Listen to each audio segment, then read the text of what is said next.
মুজিব ভাস্কর্য ইসলামপন্থীদের বিরোধিতায় অস্বস্তি আওয়ামী লীগে।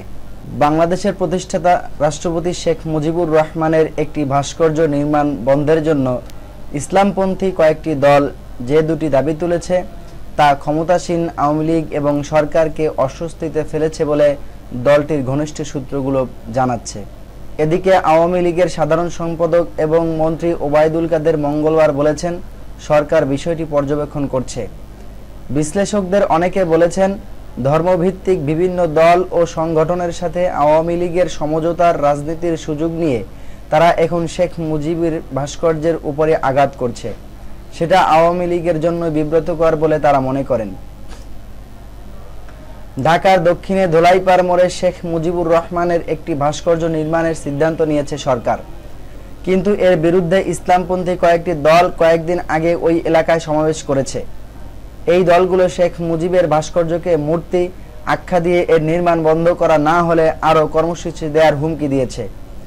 এমন প্রেক্ষাপটে যদিও আওয়ামী লীগের সমমনা কিছু সংগঠন বিভিন্ন জায়গায় প্রতিবাদ করেছে এবং আওয়ামী লীগের দু একজন নেতা নিজেদের মতো করে বক্তব্য দিয়েছেন, কিন্তু সরকার বা আওয়ামী লীগের পক্ষ থেকে আনুষ্ঠানিকভাবে কোনো বক্তব্য দেওয়া হয়নি। মঙ্গলবার সাংবাদিকদের প্রশ্নের মুখে আওয়ামী লীগের সাধারণ সম্পাদক মন্ত্রী ওবায়দুল কাদের বক্তব্য দেওয়ার ক্ষেত্রে সতর্ক ছিলেন। তিনি এতটুকুই বলেছেন যে বিষয়টি সরকার পর্যবেক্ষণ করছে। দলটির সাথে ঘনিষ্ঠ বিশ্লেষকদের অনেকে মনে করেন, শেখ মুজিবের ভাস্কর্য নিয়ে আঘাত আসার পরও আওয়ামী লীগের সতর্ক অবস্থান অনেক প্রশ্নের জন্ম দিচ্ছে। বিশ্লেষকদের অনেকে আবার পরিস্থিতিটাকে আওয়ামী লীগের জন্য অস্বস্তিকর বা বিব্রতিকর বলে মনে করেন। তারা বলেছেন, হেফাজতে ইসলামের সাথে আওয়ামী লীগের সখ্যতা এবং ধর্মভিত্তিক দল বা বিভিন্ন সংগঠনের সাথে সমঝোতা করে চলা, এই সুযোগ নিয়েই তারাই আওয়ামী লীগের স্পর্শকাতর বিষয়ে আঘাত করেছে। ঢাকা বিশ্ববিদ্যালয়ের শিক্ষক জোবায়দা নাসরিন বলেন, আমার কাছে মনে হয় আওয়ামী লীগ ইসলামী দলগুলোকে আশকারা দিয়ে এ পর্যায়ে এনেছে যে এখন আওয়ামী লীগের খোদ নিজের ঘরেই সাপ ঢুকেছে।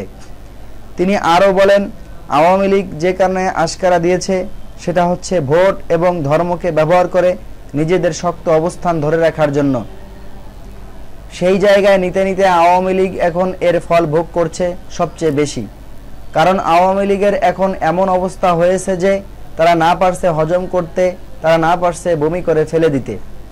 বিশ্লেষকরা এটাও বলেছেন, বাংলাদেশে ভাস্কর্যের বিরোধিতা করা নতুন বিষয় নয়।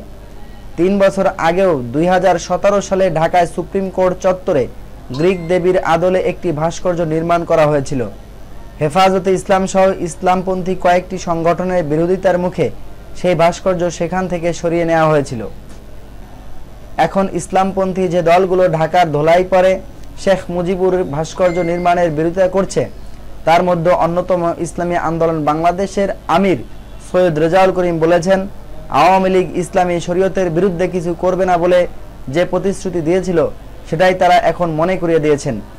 আমাদের প্রধানমন্ত্রী নির্বাচনের আগে যে ইশতেহার প্রকাশ করেছিলেন সেখানে সে কিন্তু একটা কথা বলেছিল যে শরিয়া বিরোধী কোনো আইন পাশ করবে না এবং শরিয়া বিরোধী কোনো পদক্ষেপ সে গ্রহণ করবে না। তিনি ভাস্কর্য এবং মূর্তির মধ্যে কোনো পার্থক্য মানতে রাজি নন।